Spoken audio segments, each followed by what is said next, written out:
Hi everybody, how are you?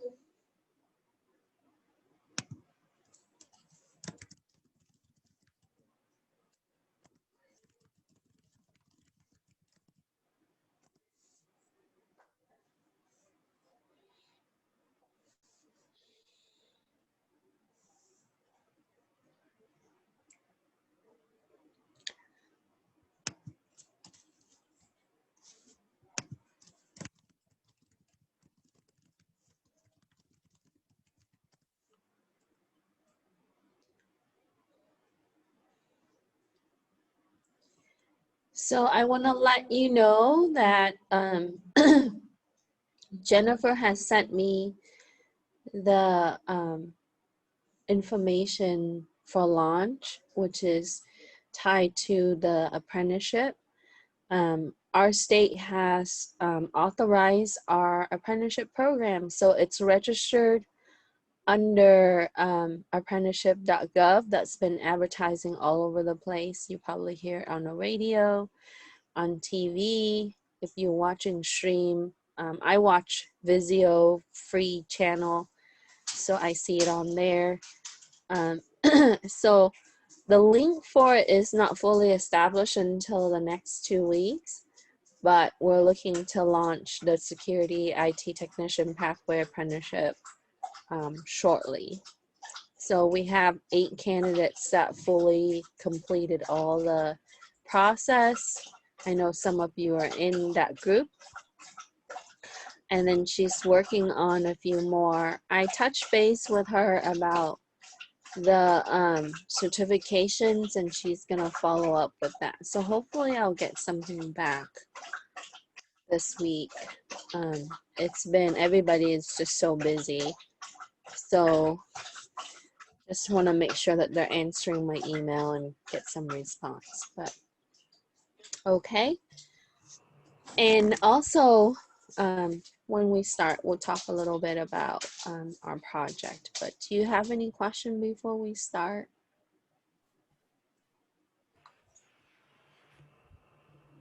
No question? Okay.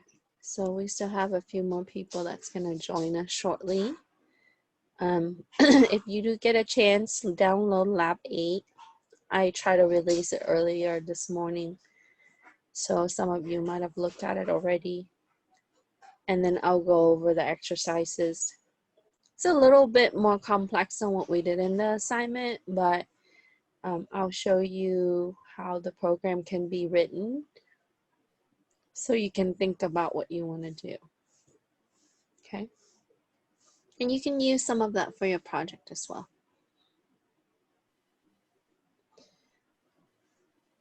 Okay, so we'll start in a minute or so.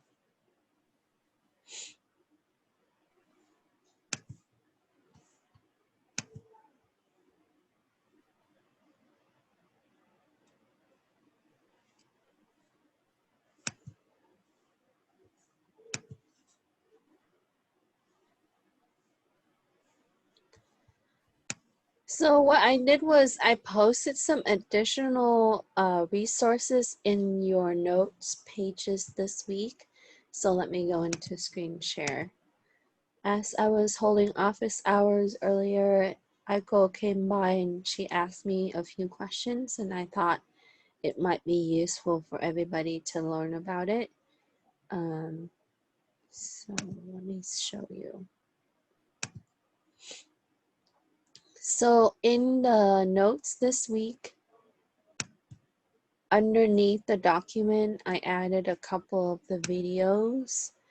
And these videos are very useful when you're thinking about using modules inside modules, meaning that I have a module that's importing another module, and you want the second module to not launch right away, because when you import in a module inside another module, what will happen is it's going to try to run the program from the second module that you're importing. So what we can do is we can tie certain things to the main to kind of coordinate the functionality of module A. Like let's say you have module A and you're importing module B. What you can do is you can use the namespace call main, and very much like how you have main in C++ or Java. This is where we can call the functions in a certain sequence that will allow us to have coordination in the functionality of the program. So some things like you don't want things to be ran first from module B. What you can do is you can tie it into main. And these videos kind of talk about what, main is, and how that will work with modules. The first one is very short. The second one is about 8 minutes long. When you get a chance, you can take a look at that. Also, I want to share the resources about how to use terminal. Oh, it's not linking. Let me relink that for you. But it shows you how you can use the path in Mac OS, especially when you have things in different area, like different folders. So that way you can set up your environment path or environment variable path, so that way you can link these files. Let me fix the link for that as soon as I'm done with the lab, and then you can have resources. But you can also search for environment variables in terminal for Mac OS. It's really simple. You just type in one line command and it's gonna set it up for you, which is great. Okay, any question? All right, so let me minimize this. Let's take a look at our labs exercises. Oh, before I forget, so I don't know if you know the biology faculty. Her name is Joanna Warner Fredcheck. I've been kind of working with her on various things in STEM. And one of the things that we've been trying to submit is STEM grant.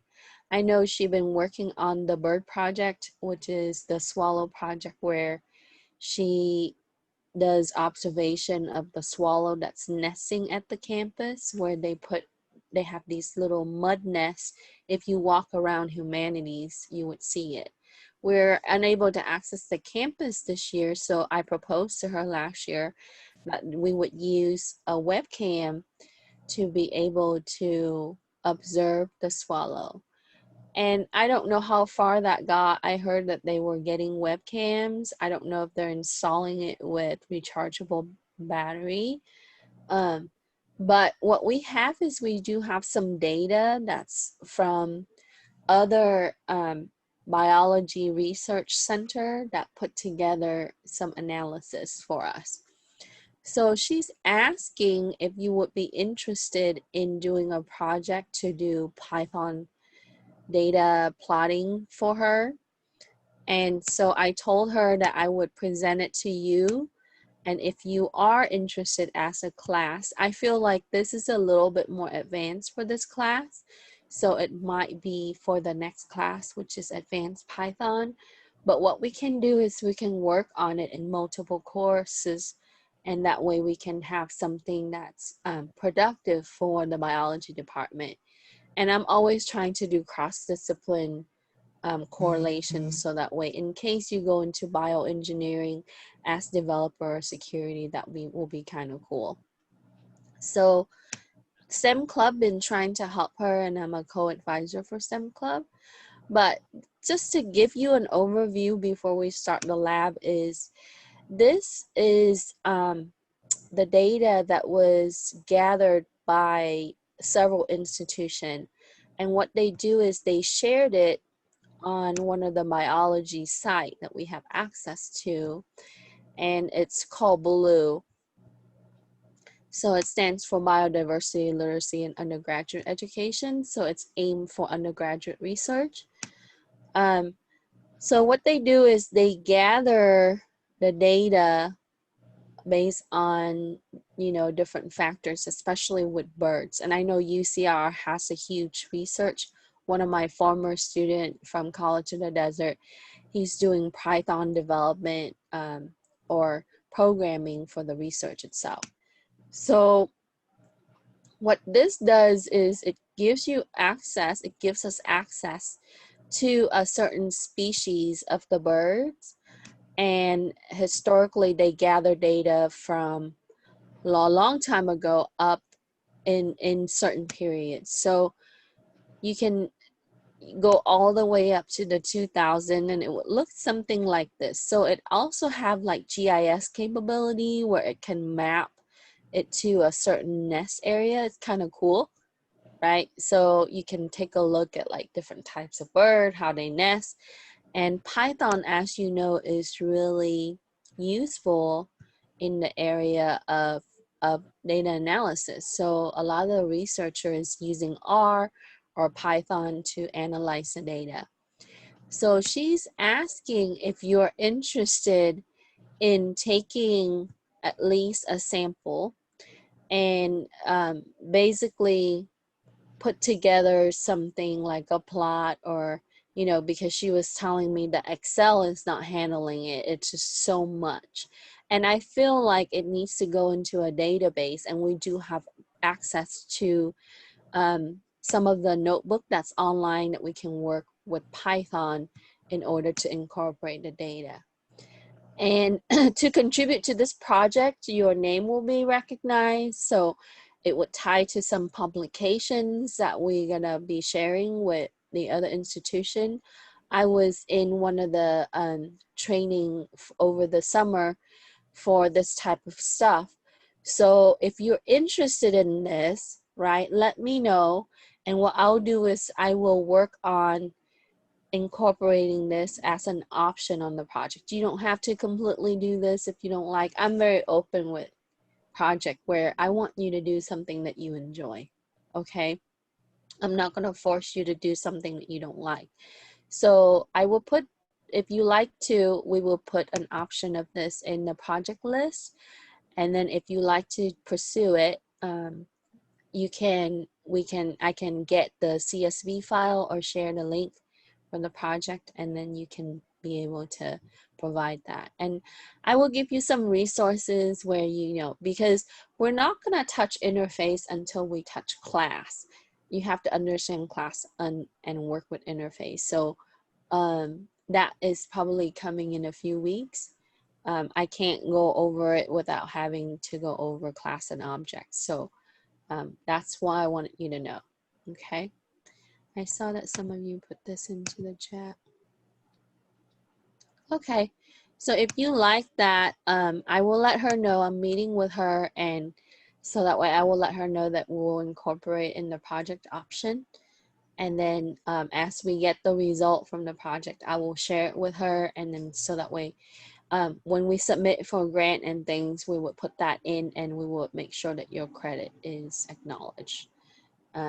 Okay, any question? So if the grant goes through, right, if there's funding for it, we can make this into a monetary thing, right? Like we can use some of the funding that would give student opportunity to work on it and get paid for it.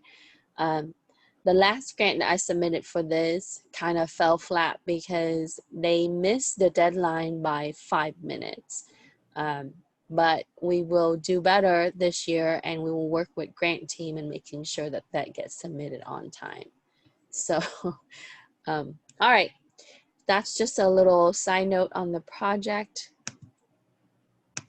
Let's talk about how do we remove some of the outliers. Do you need to know statistics?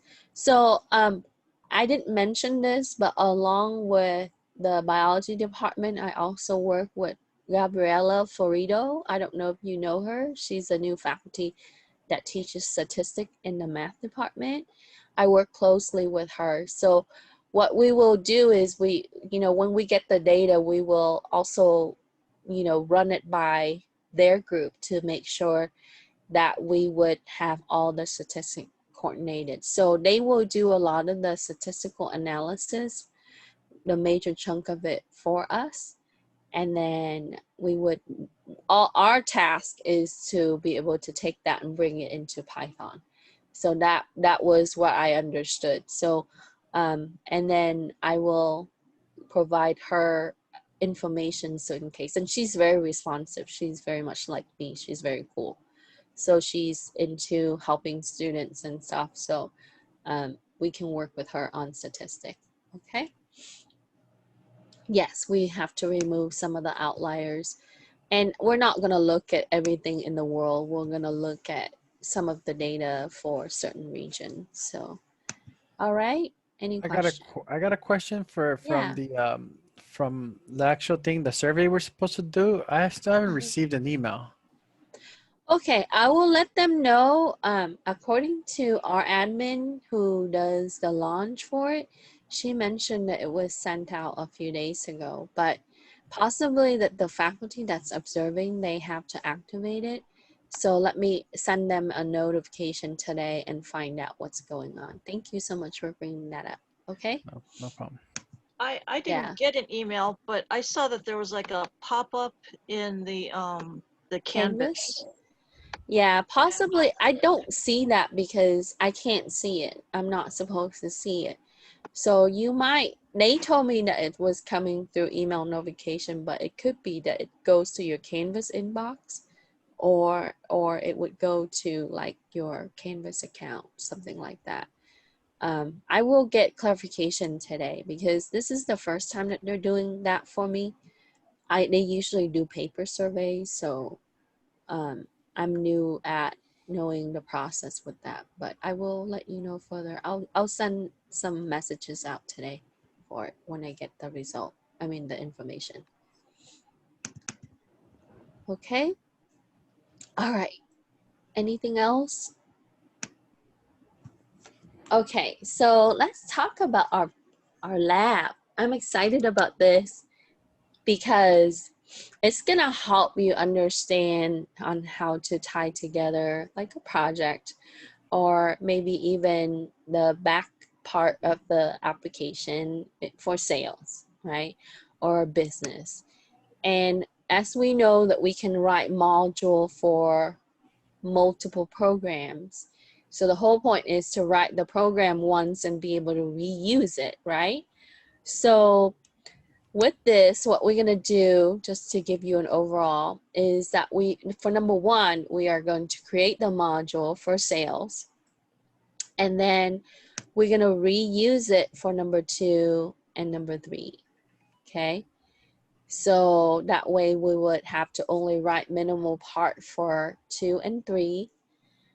2 is, once you get through the first couple, it's going to be easy for number 3 because you can use them as template and then work from there. And then for the number 4, very much like the assignments, we are going to write to file. So basically we have the customer fill out the information and then extract that information and put it into customerinfo.txt and then verify to make sure that they have entered everything appropriately. Okay. So any question? All right, just 4 things to do. All right, so let's talk about number 1. And with number 1, it asks you to create a module. In the module, we have to calculate sales tax. That's 7.75% for our area. We want to show the sales tax amount. We want to calculate the shipping costs, which generally is 5% of the subtotal cost, and display that. We want to calculate the grand total. So that means that they might be selecting multiple products. And when we're selecting multiple products, we want to use a larger container than a variable. Okay, so keep in mind that we have to use a list, something like that. Okay, then display the grand total. Then we want to take all of this information, all the calculation, and we want to put that into a receipt file. This is what you see at store or businesses. Then once we have it written to the receipt.txt file, we're going to close it. And then we're going to show thank you for shopping with us or some kind of message. You can even say your order has been submitted, etc. Okay, so that is the module. Now for number 2, what we're going to do is I'm going to talk about number 2 also because we need to write it concurrently so we know that it works. For number 2, we have a business that sell electronics and they have these items to sell: laptop, gaming PC, TV, Xbox, Nintendo Switch. Okay, they're small appliances mainly. So we have to write a program that's going to import in the module from number 1. But in our program, we are going to show the product choices. And normally in C++, we would use case switch. So I want to show you a different approach on how to use Python like this, right?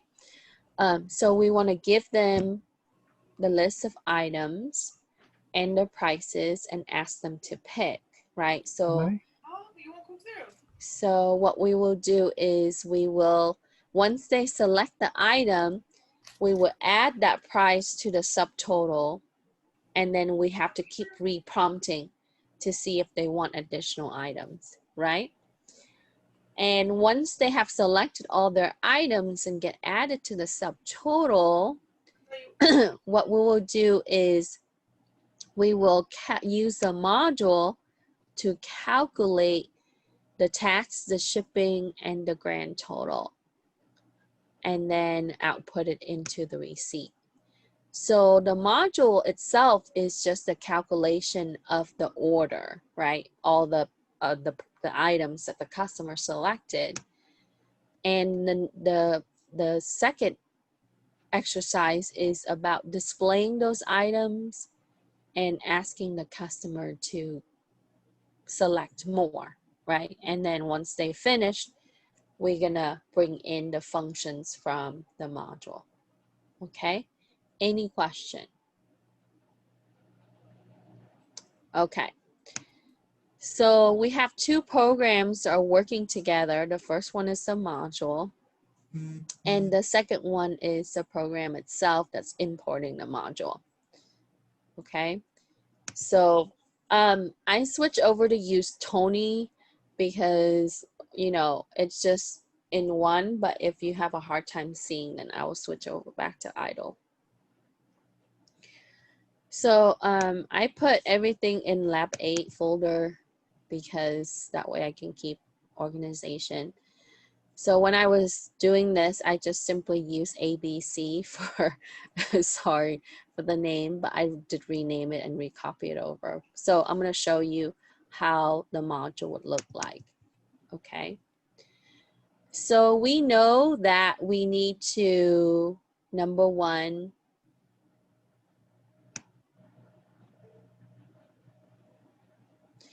we need to, number 1, calculate tax. Okay. And also we need to output some kind of receipt. So what I did was I used F out, right? If you're familiar with plus, that's usually F out, F in. So F out, we would open a receipt.txt. And I wanted to put it at the top because I would use it in different areas of this module. So we want to globalize this. And with this, I tell it to write, okay? Because we never had the file, so we cannot really append, right? So we want to be able to create this file and then start adding the costs, the calculation to it. So that will be the first part. The second variable here contain my tax percentage. So we know that it's 7.75%. So in decimal, in fraction, that would be 0.0775. So we want to declare that at the top so that way we can use that variable throughout. Okay? Any questions so far?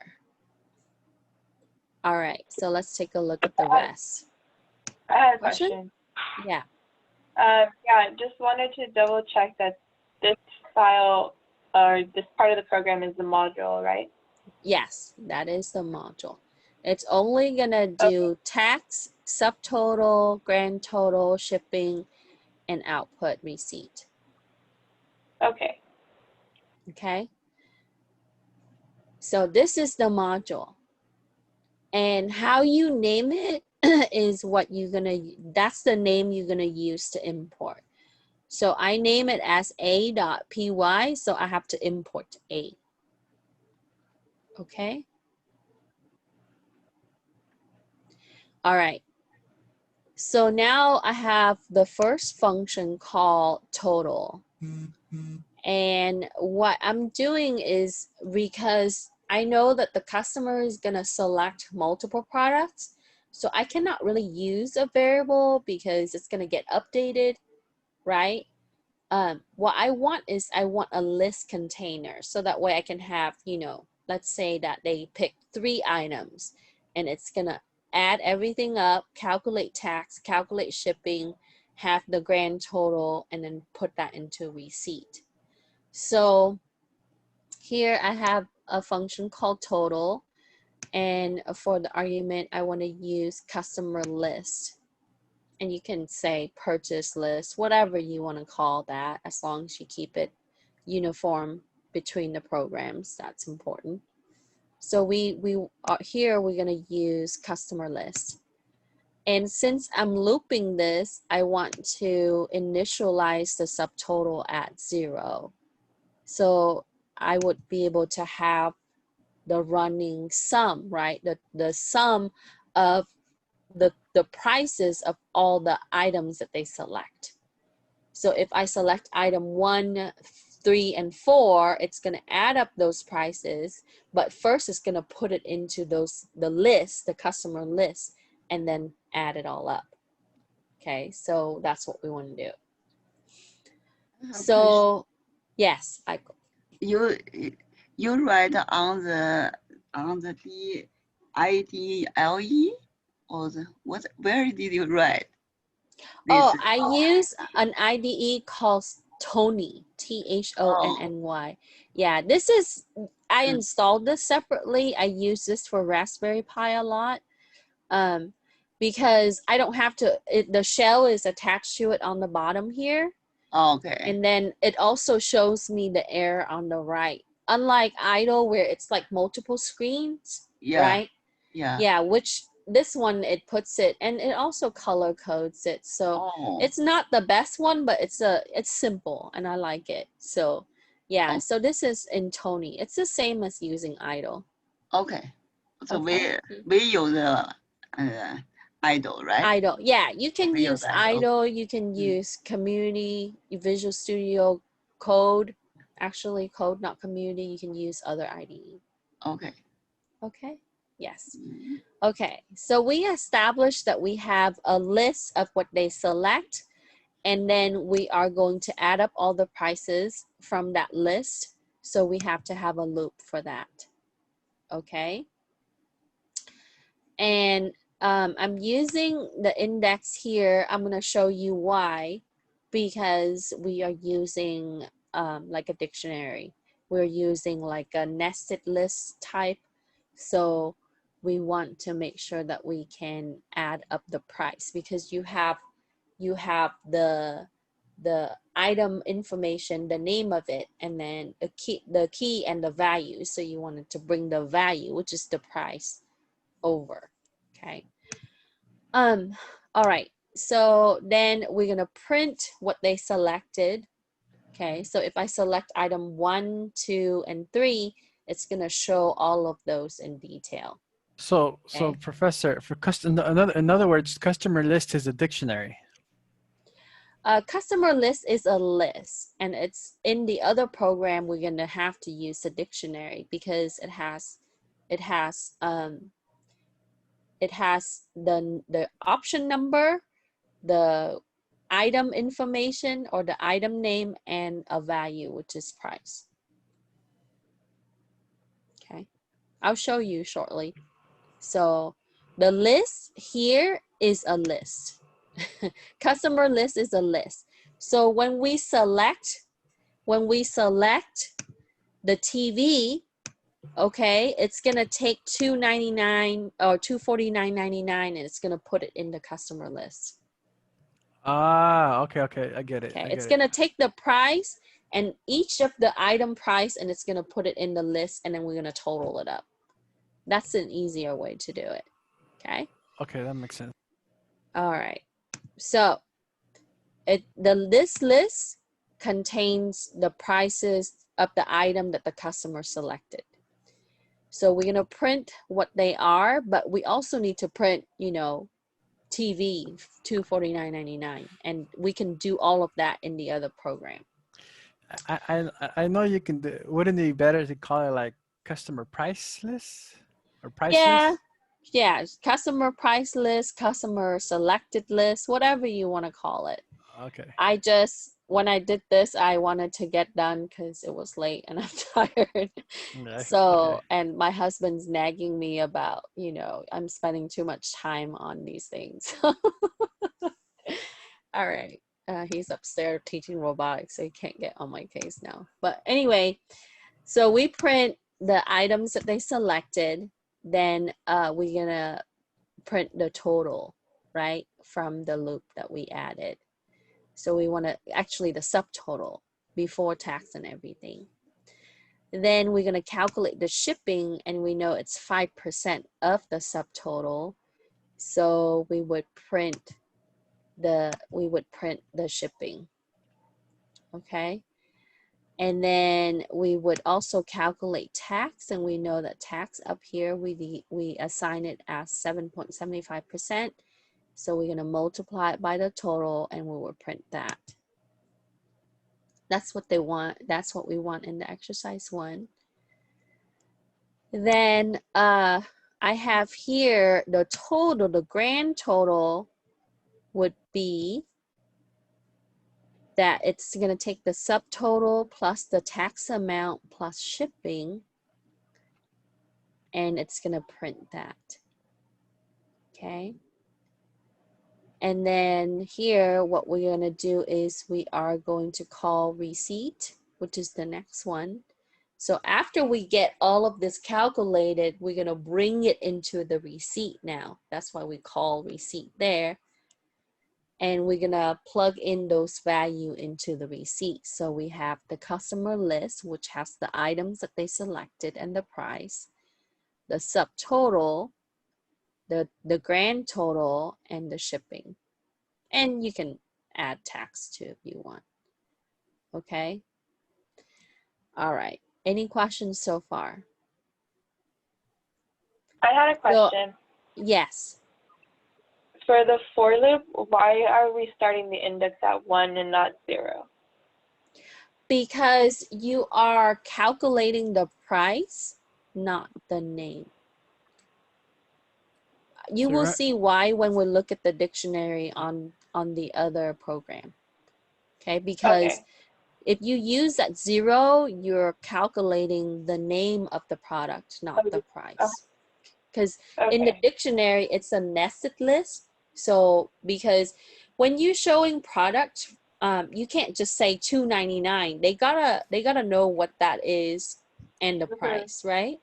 So yeah, so that's why we want to bring that in. And in the dictionary, I'm using a tuple nested. So you will see why.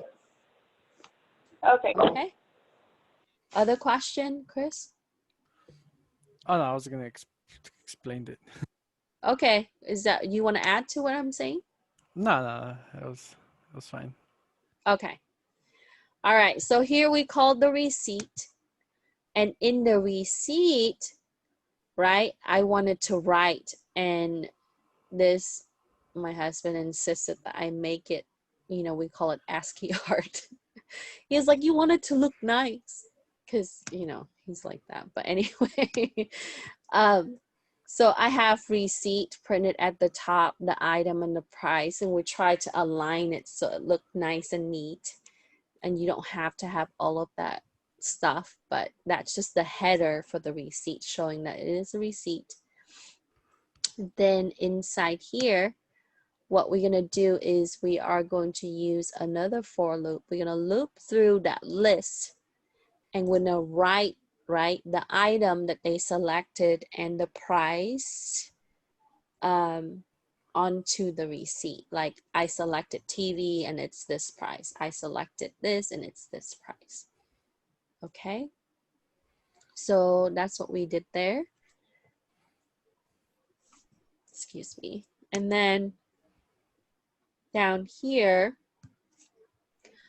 I have another write method here.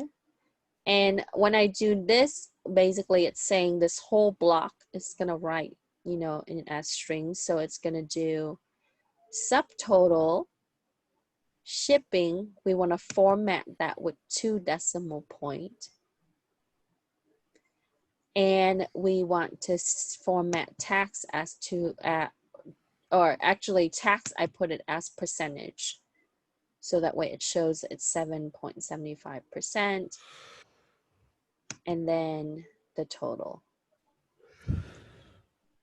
Okay, and then lastly, we just have it. Thank you for shopping with us. So when after you write inside here, we want to say that we want to format because we're using the .2f here. We got to follow it up with the format method and then pass your variable there. Okay, any questions so far? And you don't have to do it this way. I just want to show you how I did it so you have an idea of how to approach it, okay? And then once we write everything, we're going to close and we're going to print a message. So that way we know that it created that receipt file and it, you know, saved it.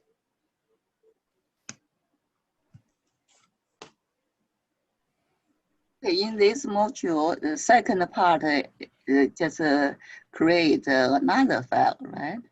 Yes, that's Okay. correct. The receipt function here is just to write the text file. Uh-huh. Okay. Yeah, and you know, that way the customer, we can email it to them, we can print it, right? We can do a lot to it. And this is what you see commonly with sales terminal and even online order.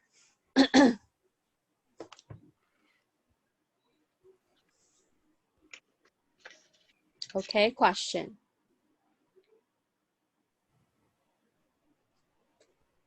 Okay. Can we see it run? Yeah, so hold on. I gotta explain the other one because it has to work with another program. Okay. All right, so let's show the second program. Mhm. Okay, so here is number 2. Okay, so you guys know what this is, and Chris wants to see how it runs. So I'm gonna run this, and notice that I'm importing A. Okay, so while I'm running it, you guys can see. Let me make sure I pull this up so you can see real quick. So it's gonna run down here. Okay. So it tells me the options.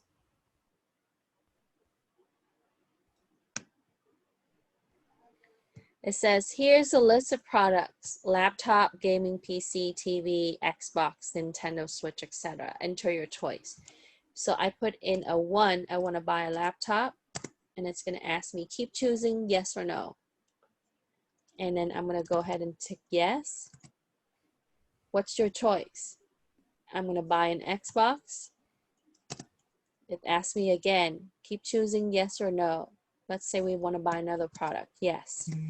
Let's say we want to get, then we pick another one, number 2.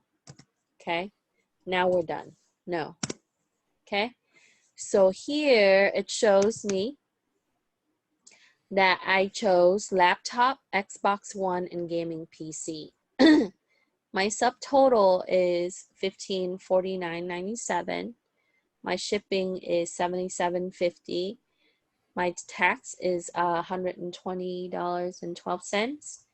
And my total is $1747.59. That's with everything. So it tells me that my receipt has been printed to a file, and I want to show you. So here's my receipt, and there it is. Okay. And I try to align this up. I can tap that out a little bit better, but I have laptop, Xbox One, gaming PC, subtotal, shipping, tax. I should say grand total, right? Thank you for shopping with us. Okay, and that's the file we output. Does Python have like in C++ where you can write side so you can make it better aligned? Yes, you can like to format column, you mean? Yeah. Yes, you can. But I didn't want to put in like another few lines, like maybe 4 or 5 lines just to format columns. So, but yeah, I can incorporate some of that for you later on if you wanted to do table and things. Yeah, but you can also use /T, which is tab, and you can tab it all out evenly. Okay. So here's the second program. I have a dictionary, and this dictionary, I just call it Dictionary B. And we know it's a dictionary because it's curly brace. I have option 1 specify, and that's the key. Okay. And that key represents the option number. So because the user, they're going to pick 1, 2, 3, 4, 5, right? Any of those. Then inside the dictionary, I chose to use the tuple because this doesn't change for us. It doesn't update. It's static information that we're giving the customer. So in the tuple, I nest it with the tuple. It shows laptop and the price. So it shows the product information and the price for each one. Okay. So that's the dictionary. And we practiced this a few times already, right? Writing dictionary and showing what it will look like. So here now on line 5, we want to print a list of products. We want to show that here's a list of products to pick from. You can, display a better message, of course. Then we would have a for loop to access the dictionary and get the value. That's why we would get the items here. Okay. From there, and then to print and format it. Okay. And since it's coming from a tuple inside the dictionary, right? We want, because it's nested, we want to index it like this, because that would give us the name and this would give us the price.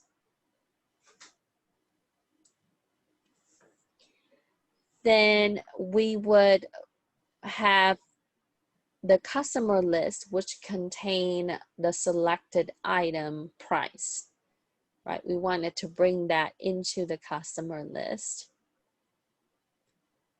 So we declare here and leave that's an empty list, and we would append it into the list, which is the next part. So I have keep choosing as yes, and I wanted to have a while loop to keep asking the customer, are you going to keep selecting more item, right? Keep choosing yes. So I put while keep choosing is yes, choice is going to be integer. We parse it as integer, input what is your choice, because they're going to pick 1, 2, 3, 4, 5, right? Any of those. So we want to parse it as integer for the choice. Then inside the while loop, I also have an if statement. If choice in DB keys, because it's the keys, right? Remember, that's the key. Okay. If choice in DB key, and DB is my dictionary name, here's the key. Customer list append DB choice 0 and 1. So we want to append the items that they selected into the customer list. Then, or else we would print invalid choice. So if they put in something else, and you know, you can do more with this, right? But this is just to make sure that we control some of the input. So we would say invalid choice. Then for keep choosing, we want to have input. We're going to ask them, are they going to keep choosing yes or no? And we wanted to make sure we control upper lowercase there. So in case they put in a lowercase, we want to convert that to upper so that way it would check here. Okay, so if I put in a lowercase y, it's still going to validate here. It's still going to be able to check to see if that condition is true or not. And then I call on the total from the customer list. And that concludes my number 2 program.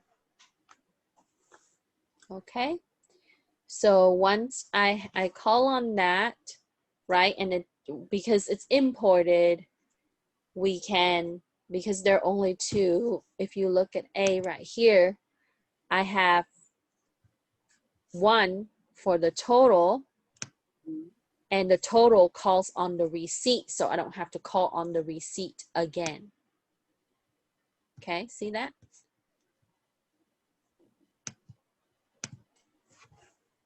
I saw somebody type in something. Yes, Question? The question is just call one total is including another definition. Yes. Well, in the total right here, I call on the next function. So it's a function call on the next function. So I call on the receipt and it automatically would run after that. Oh, okay. Yeah, you can do that too. Mhm.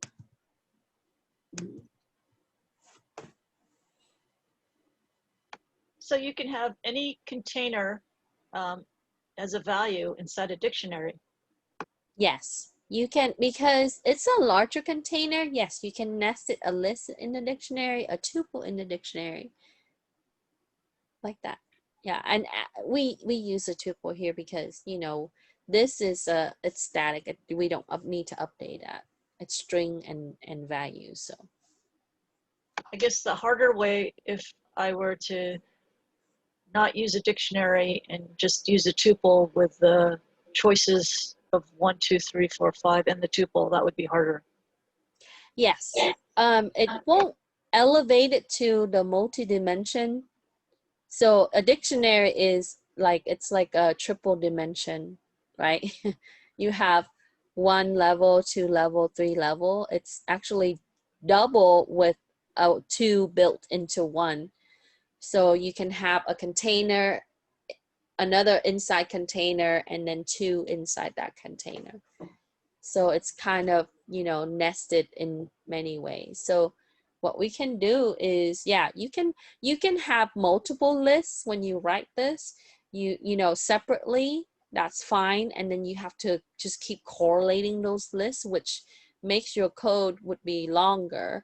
Originally, I was thinking of doing that, and then I was showing it to my husband, and I was like, well, I really want to do the dictionary. And he was like, well, why don't you just do this? And I said, oh, okay.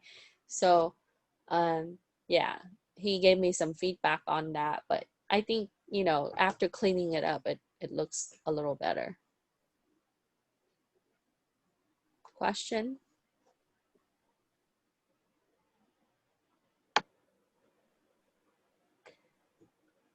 Okay, would you like to see A?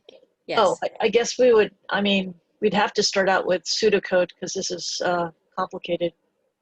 Yeah, so this would be something that I normally give to like students that do projects, like more on toward, you know, since this is the end of week 8, I felt like this encapsulates a lot of the things we learned. So the exercise itself already gave you some of the requirements. So you take that requirement and then you break it down into more steps that you need. So yes, that would be ideal. Okay. I see some chat questions. Yeah, using PyCharm is good. PyCharm is better. You should use PyCharm.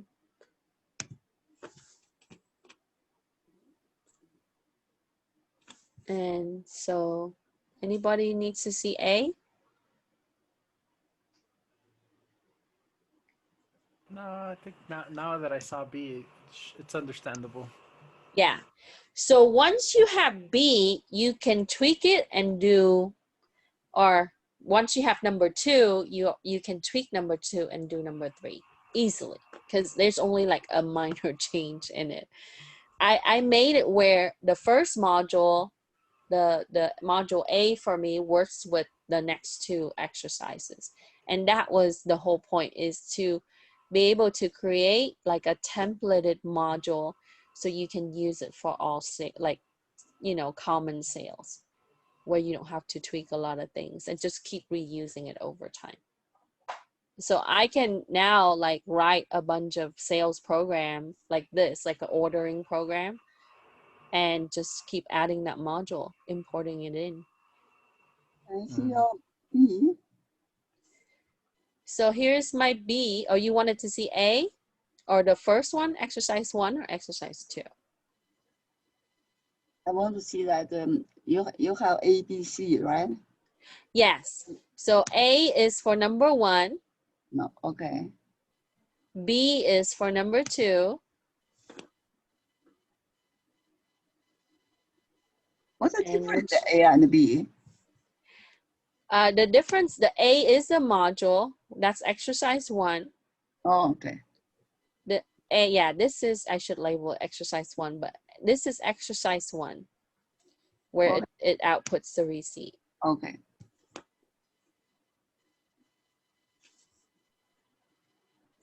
Now, when you first gotta load it, right? You gotta run it, and then we can.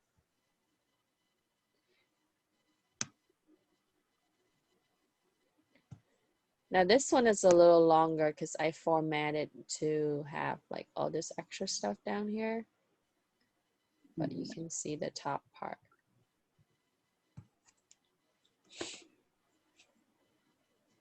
It's still like less than 15 lines, so it's a baby program.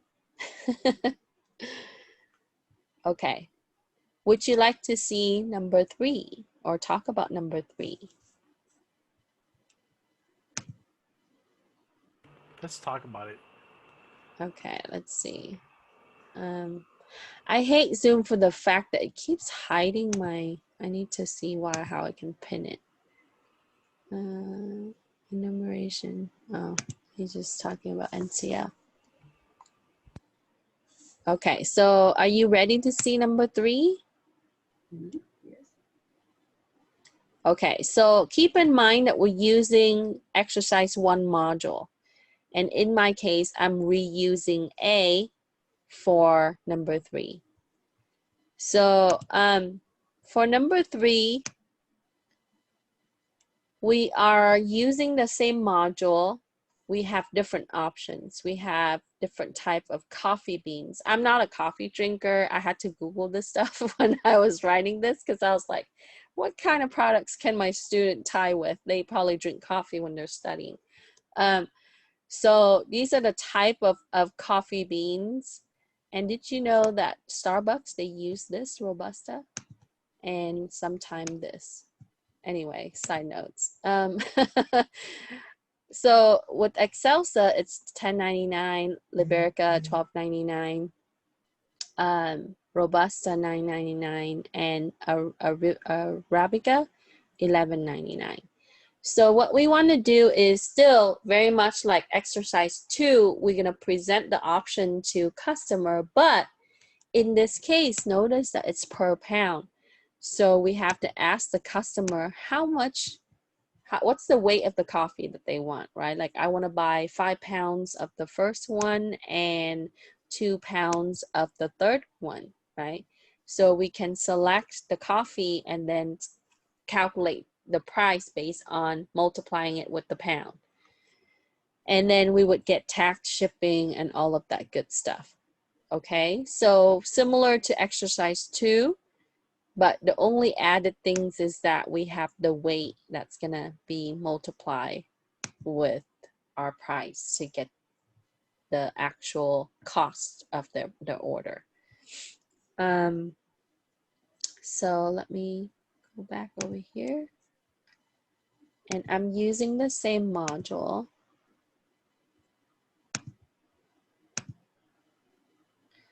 Okay, so for number 3, it's very similar to number 2. I have import A. That's the module that I wrote over here for receipts, tax, and total calculation. Then I have, again, another dictionary similar to number 2. And I specify the type of coffee and the price per pound.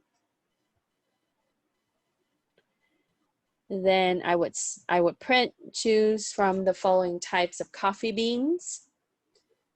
And again, we have the same for loop. The only difference is that we change our dictionary name. So we want to use the new name there. We're also going to use a list. So I just basically use number 2 as a template. We're going to keep asking them if they keep choosing, enter the next choice, right? And then the weight to purchase. And same with the if statement, it's going to append it to the list after the customer selected. And we did some input validation there. Okay, right here and with the keep choosing. So we control that with the uppercase. So the only thing that's mainly different is that I also have a weight. Okay. And then I multiply the weight to the price so I can update the price with the number of pounds that they're buying. Okay, so if I buy 2 pounds of a certain type of coffee, it's going to calculate all of that. So let me pull this up a little bit. And then let me rerun this.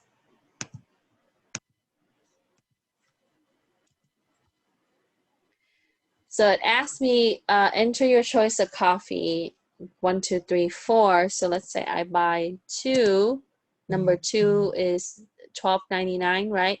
The weight, so let's say I get 2 pounds of that. I want to keep on choosing, yes.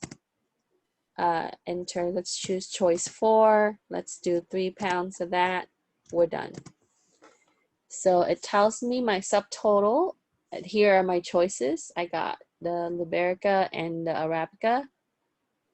And the subtotal is $61.95. My shipping is $3.10. Tax is $4.80. Total is $69.85. My receipt has outputted. And because we're using the same module, it's going to override the last receipt file, of course, right? And there it is. My receipt file is updated.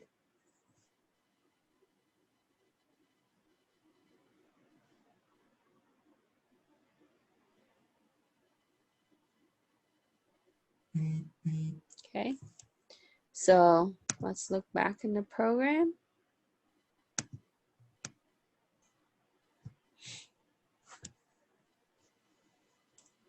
Question? So as long as you get the first 2, the third one's going to be just pretty much one extra line of code. Yeah, the whole point is to show you and everybody in the class that yes, you can use it for different types of business. And yeah, just minimal modification from the template. Sure. Other questions?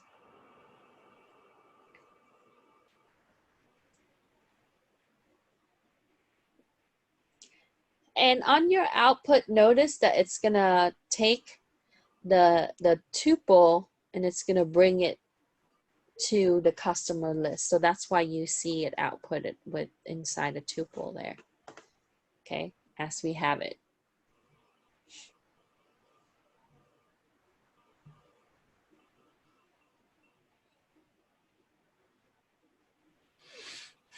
So I'm thinking we're working on the schedule for spring and it's due in like 2 days. So instead of doing the network and the security one, I think the B and the C concurrently, I was thinking maybe offering like the B or the C and one of the other ones, like the IoT or the advanced Python. So that way some of you can start looking at certifications for development and such.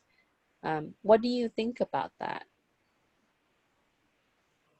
Because originally my plan was to do, you know, the Python for networking and cybersecurity together, because it makes sense to kind of put those two together. Yeah. But since, or we can do the data structure of Python with one of the networking ones. So, and either way you will benefit from all of those, because if you understand data structure, you will do better in writing your Python script. You know, and you're still gonna be able to hit 2 classes. Yeah. So if you do data structures first, it will help us write better code. Well, it just allows you to understand concepts of different, how to place your data or what kind of container. Like, you know, we will talk something about, you know, using more module, of course, and then establishing more of a data structure within class and organizing it in a way where it's a lot more efficient. Compared to, you know, more simpler program. Like these are called iterative program, where we have a bunch of loops and it's just gonna iterate through the container. Yeah. But there are better ways to develop a program or to write a program. And you know, we just hired a couple new people that develop in Python. That's what they do for a living. Oh, okay. So, you know, they can expand and give you more experience on the advanced ones. And even some of the networking one of the guys, he does stuff on the web end with security and networking. So, you know, What are yeah. what are the on the certificate? Because I remember you mentioning that we need to like have stuff that we need to hack into, or not hack into, but use our programming to use. So I say you Yeah, should wait so, for those classes until we know for sure we can see each other. yeah, Face to so face. I looked at the options to really see how that would work out. We do have cloud-based resources, like we can even get like cloud access to, like, let's say that they get AWS, or you know, that will give you access to certain type of appliances. And then, you know, with AWS we can set up a classroom environment. You've seen how we use this in 25 or 27, where you access AWS and you can access Yeah. Linux machine and such. Of course it's not going to be like real appliance, and I'm going to try to find out if we can buy appliance, like a small switch where you can check it out and use it, and then return it. Cal State San Bernardino, they let you do that, but we would have enough for some of the students to check out, and then you just have to return it at the end. Otherwise they hold your transcript. Yeah. So yeah, that's why I'm thinking not doing both of those classes together, because if we're deficient in some area, we're gonna hit issues in both classes. So I'm thinking that we can do like IoT development even, and IoT stuff. It's really cool. You can use you know, cloud-based products to do that. You can put a lot of stuff for free too with Azure, or with Python is easy with AWS for Python too. Okay. Okay. So I'm thinking of coupling it a little bit differently before I turn my schedule in. Not my schedule, but CIS schedule. Yeah. So what would be the option that you're thinking about for spring? I was thinking of doing the networking one, and because that one is easy, because you can probably use cloud environment and then or check out equipment and either the IoT or the advanced. I feel like you guys might need another class before you hit the advanced, but we can offer the data structure or the IoT ones. And for security, IoT is important too, so you also should learn how to develop an IoT. Question? Okay. So it Sorry, sounds like we might need to know IoT before we do security. Yeah, I think so. And also, you know, having the data structure knowledge will also be very helpful in all areas. And that way, some of you can continue to take the classes, and all of you can continue to take the classes. And as some of you will be transferring, right, you can still take the classes and be able to get transferable credit or certificate at the end after the 5 classes completed. Hopefully, since you're gonna teach the class in winter, we'll have double the amount of students for spring. I have them advertise it now, so we have a lot of outreach specialists that I created a video. If you guys want to know all the courses in the CIS cybersecurity certificates, I have a video. I can link it for the class of all the certificate for IT and security, and we're stacking them now and submitting it for Cal State San Bernardino transfer, because Cal State has updated their courses when they change over to the semester. So my thing was in it was like hanging out there for a little bit, but now we have all the complete information from Cal State. So, and hopefully we can get everything, because the courses are approved, we can get everything by February, maybe. I'm just hopeful. So, okay. Okay. All right, question. So these are stackable certificate, and they would work toward transferable, you know, because they're state approved. All right, if no questions, I'm gonna go over to the next one. All right, let's talk about, I see something in the chat. Okay, yeah, I'm thinking that too, Andrea. Okay, so let's talk about the next question. So after you do the first 3 program, which mainly is retail, and then we are going to do number 4. It says create a module with the following functionality. Verify the input is a digit or an alphabet. Okay. So there are different fields, of course. Store the input into a text file called customerinfo.txt. Read and display the stored data from the file. So our module is just mainly going to check the data that was entered and take that data and put it into the text file. Then we are going to create another program that's going to import in that module. And in that program, we are going to prompt the customer to enter their name, age, phone number, and marital status. Then we're going to use the module to check input, store, read, and display customer information. Okay? Do you have any question for me by reading the requirement for number 4 for the lab? So a module and a program that's going to that's going to import that module. So here is, let me open up number 4. Okay, so here is my customer info module. Okay. So I broke this down into different sections, and you don't have to set it up this way, but I just did it as different functions. So I have one that's going to check the name, and you can couple them up, right? Check name with marital status as alpha, that's fine too, but I just did it separately so it's easy for you to see.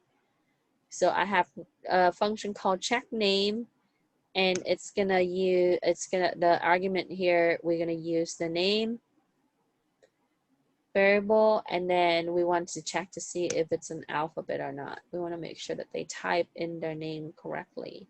Then print name, else print enter valid name. Then next one, I have check age, make sure it's digit, print age, and else enter valid age.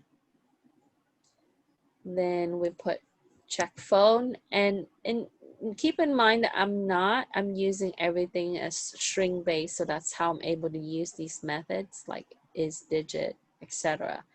So we're not parsing these values, and also we're not formatting a certain way. Okay, so we didn't require like the dash format or, you know, the area code format, none of that. So just simply just enter the number and print the phone number, else enter valid phone number.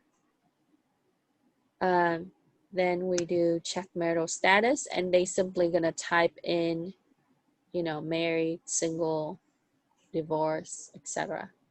Okay, if marital is alpha, right, print marital, else print enter valid marital status.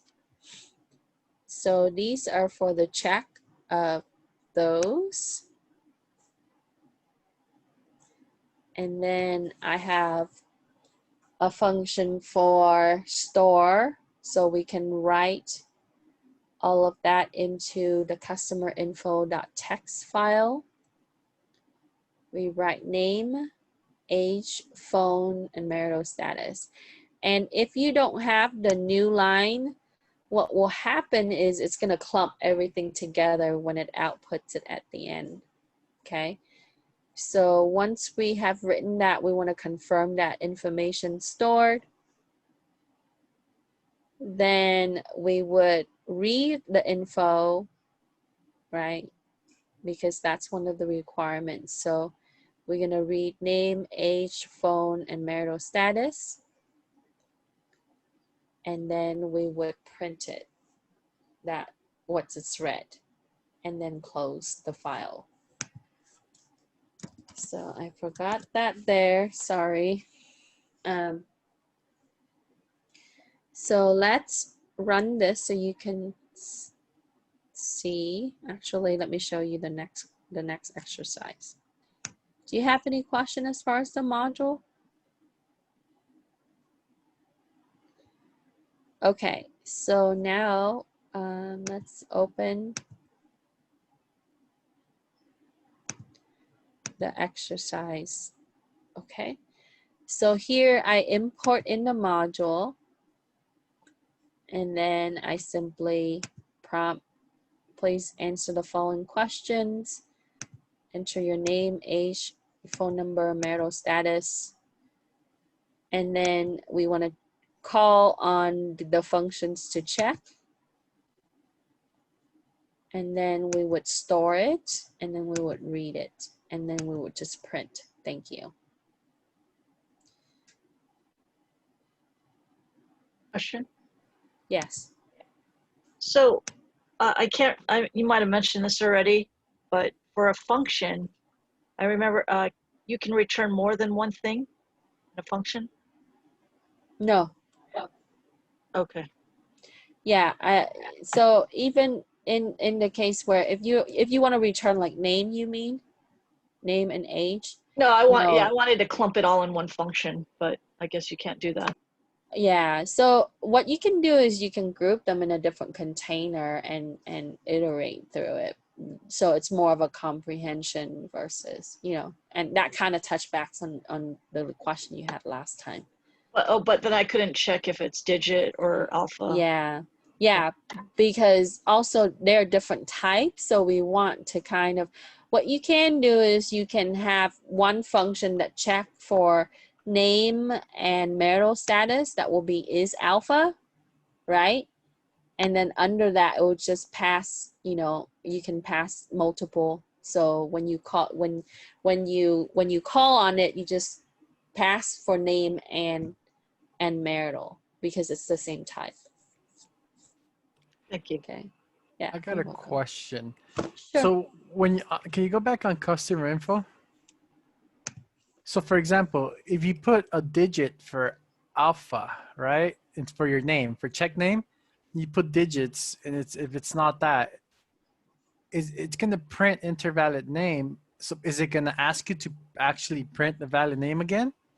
No. In this one I didn't. So you want to have it loop back. Oh, okay, that's what I was So thinking. on this program, then you have to keep looping. So you have to implement that condition over here as well.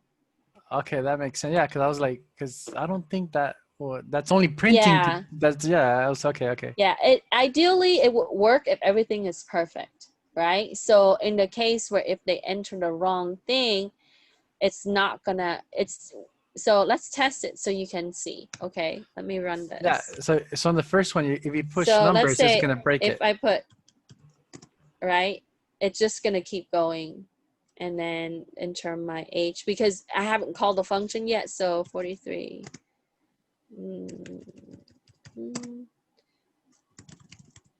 Okay, so it doesn't really do, so it says enter a valid name. It didn't ask, I couldn't enter a new name, right? So yeah, it didn't fully work there. So what it did was it's just gonna say this, and it didn't store that name. Okay, it store the number instead. So whatever that's entered is still being stored. So yeah, I could elevate this by having it loop back again by checking, right? So implementing an additional condition. If it's invalid, then we want to prompt again, enter your name.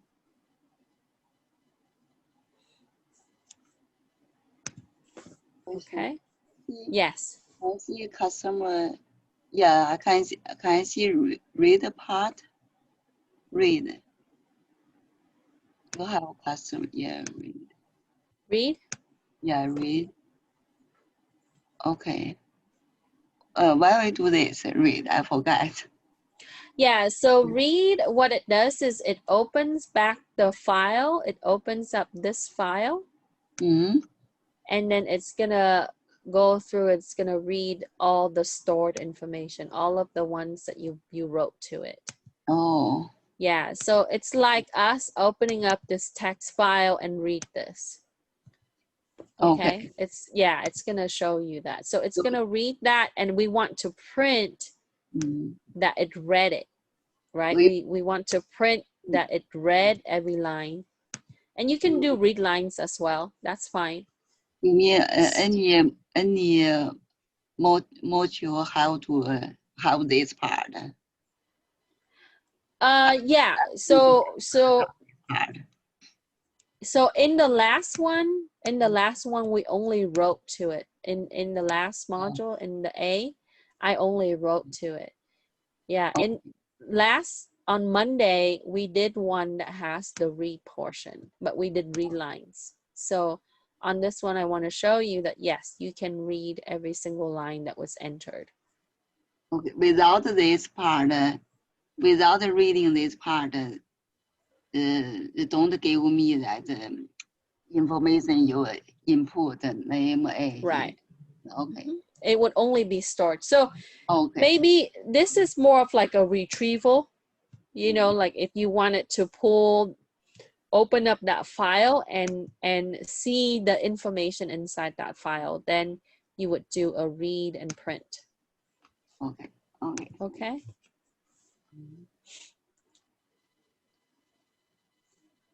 Question?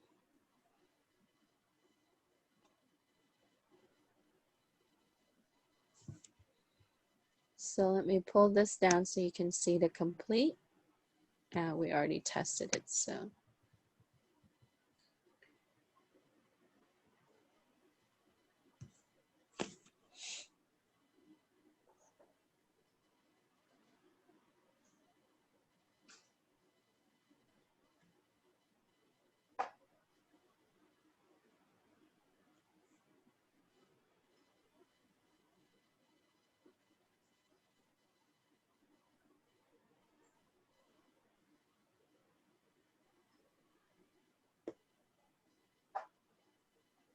Any other questions? So here's the program itself.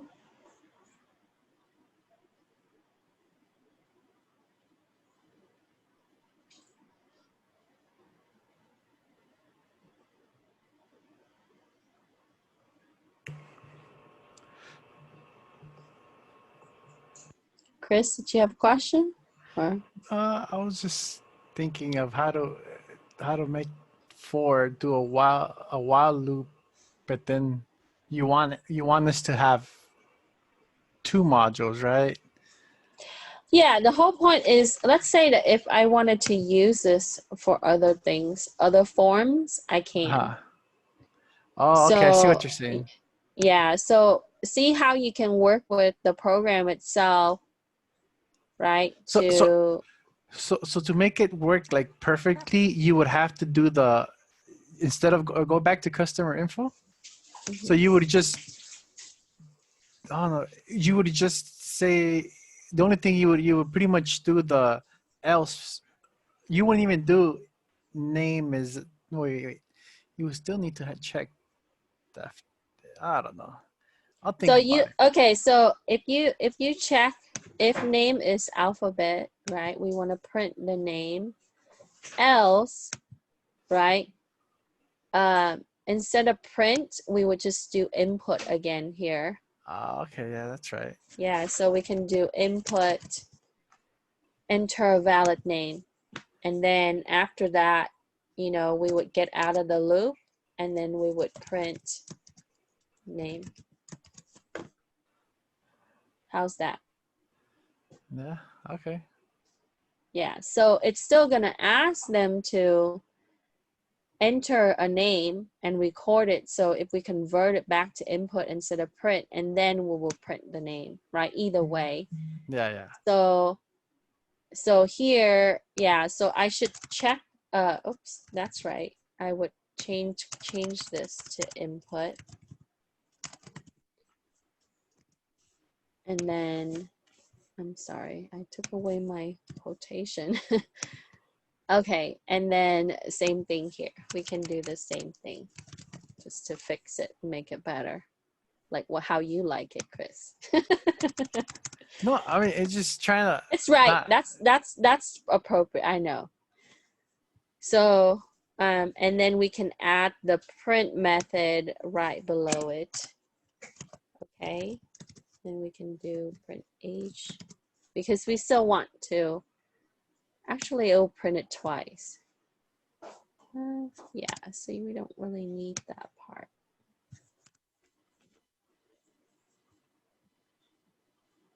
You can have it reprinted under else, sure. After they input it, but in Python console, it's going to show you what they input, so you don't really have to validate that again, right? Because we're going to read it at the end anyway, so you don't have to have a print there the second time. Okay, so let me run this real quick and see. I reloaded that because I modify it, so.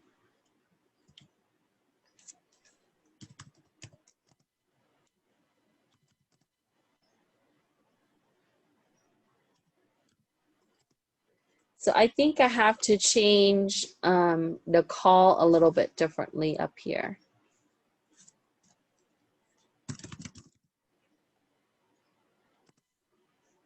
Yeah, so now it's going to ask for the enter the valid name. And it's done. See, it still checks it, but it comes in last. So the sequence is a little funky there, but it works. If you're printing, it seems like you could, if your output is only printing, it seems like you could stick that, you could print in several times in one function. Yes. So it is possible, is it possible, I mean, to input it, you mean? no, to combine the store info function with the R info function? Yeah, you can write, you can do an RW. So that will be, you know, the WR, I mean, the write and then read. Yes. So instead of doing write only, yeah, so you would do RW and you can add the plus. So yeah, you can do it all in one, sure. Okay. Which is most people, they would do that. But I was thinking like maybe what if they just want to write at one point, right? Like we can use that module just to write only and not having to read it. Like just how we can automate some of the data entry for some of the people. We would just read customer info and just put it into the file and then export that file into a database or something like that. You know, so that's why that was my original thought. So I separated it, but yes, you can put it all into one, write and then read. So it stores and it retrieves.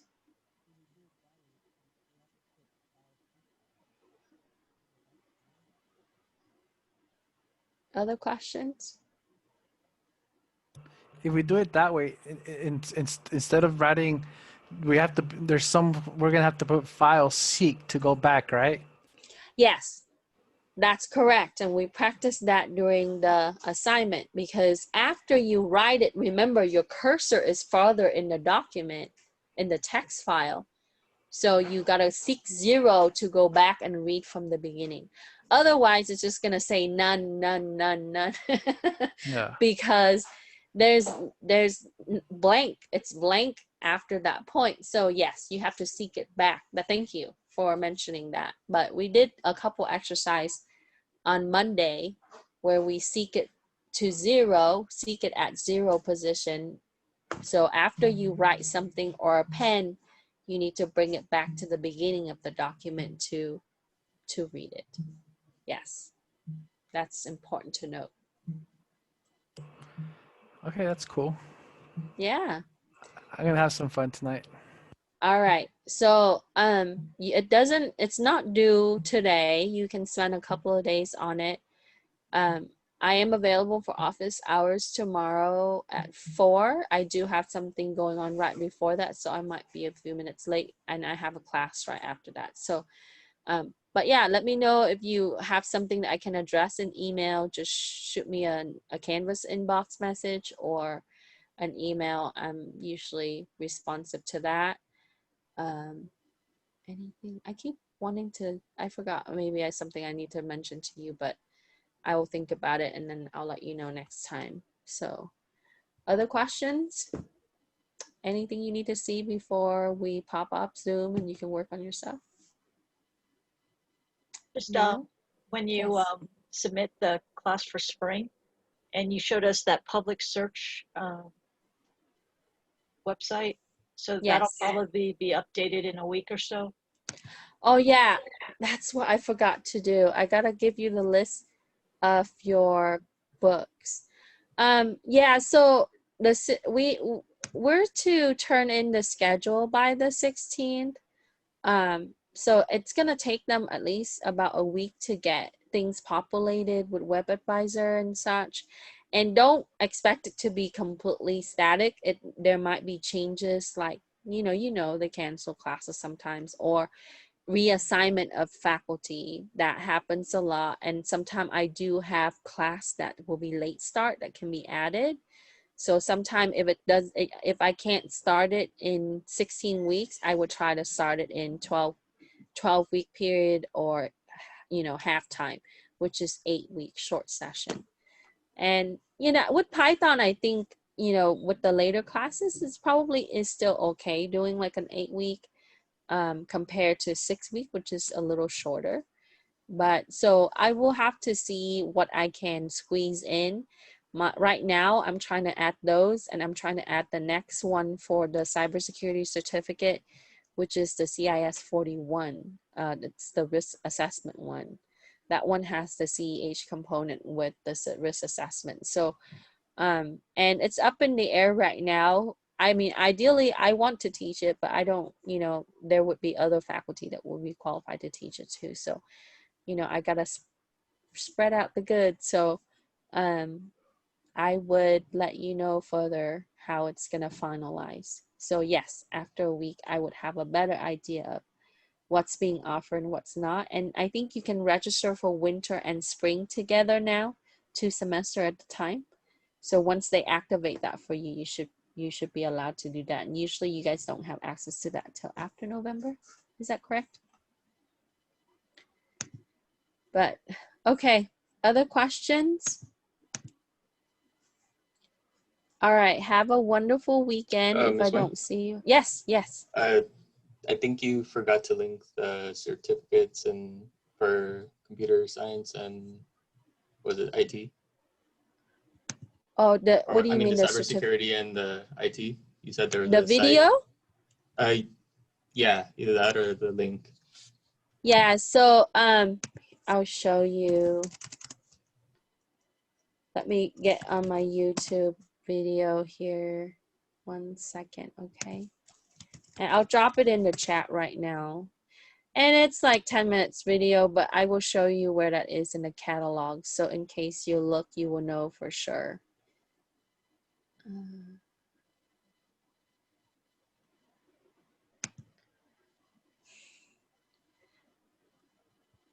And sorry I sound drony on the video because I had to do it on the fly and okay, so here we go. So I'm dropping in the certificate information for the IT and the cybersecurity one, and they are stackable for soon to be ADT. I know RCC has their version because they do have some different classes than us. So you can take our certificate and their associate degree. That's completely fine. It's supposed to be interchangeable that way. However, oh, sorry, Andrea. Yeah, it here. All right. And then you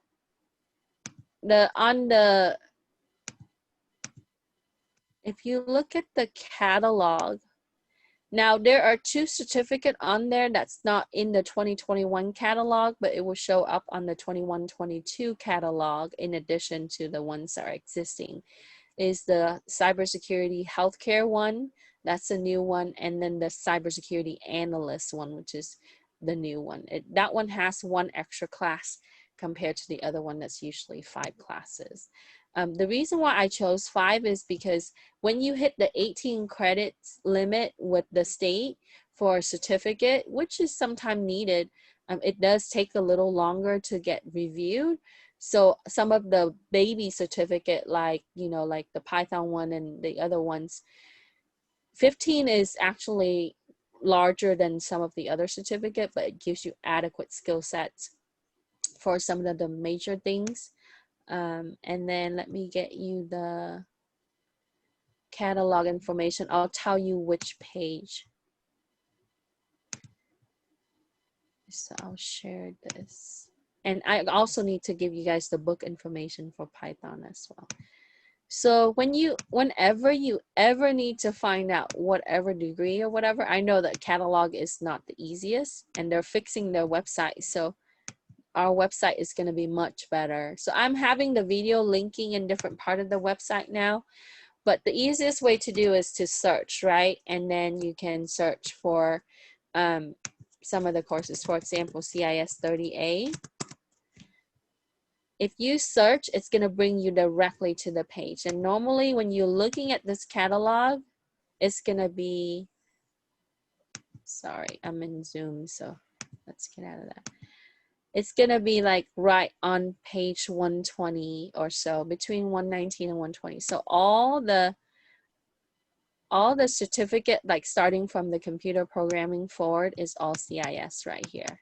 One on the PDF, it's 119, but on the catalog page, it's 107. So after that, so here is the IT ones that we also share with RCC, the cybersecurity specialist one. The special, you know, here's the Python one. And, you know, and then some of the other ones like the ADM. ADM has already transferred to the art department, so CIS will not govern that much anymore. But the game art is still under CIS. So here's this IT specialist one. Okay. And mainly, I think they're looking for the apprenticeship for the IT area is right here. This one, and at least the intro is the sales and support one. That's kind of like the Geek Squad position, or so it's similar to that. Okay. So you can see all the certificate information by looking at the catalog. And a website that you can go to is called CTE-MVC. If you search for it, I'm going to try to have them update this and fix it a little bit more, but see your CTE counselor. Ted just emailed me today. He wants to touch base on the certificate, but when you go to this is an extension of our website. There are other programs under CTE. So, okay. So all of these are all CTE, and it lists our staff information or our faculty information and all of that. And I have I told Veronica to link my video on here. So if you want to check the video, it's also available on here. So she added it. Okay. That way you don't have to read no list. Okay. So I will drop this onto your chat. Where is my chat? Hold on, buddy. My dog is trying to go outside. You know, my dog has cancer. He's 11. He's super cute, but hi, buddy. Okay, everybody, have a good afternoon. Sorry to hear that, Professor. Oh, yeah, it's okay. Yeah, I took him to the VCA in Ontario, and they charge us a lot of money to do the scan.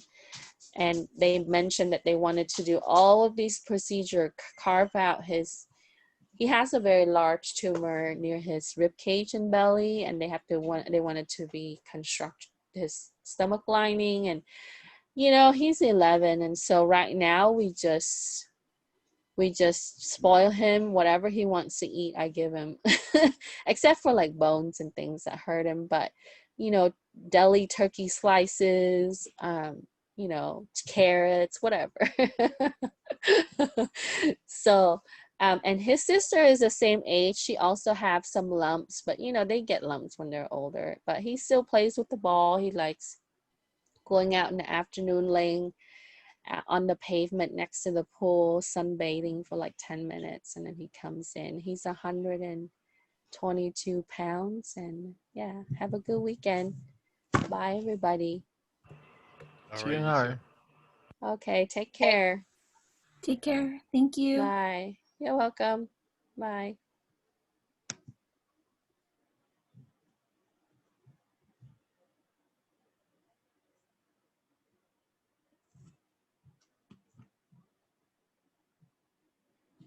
Melissa, you okay? You have any question?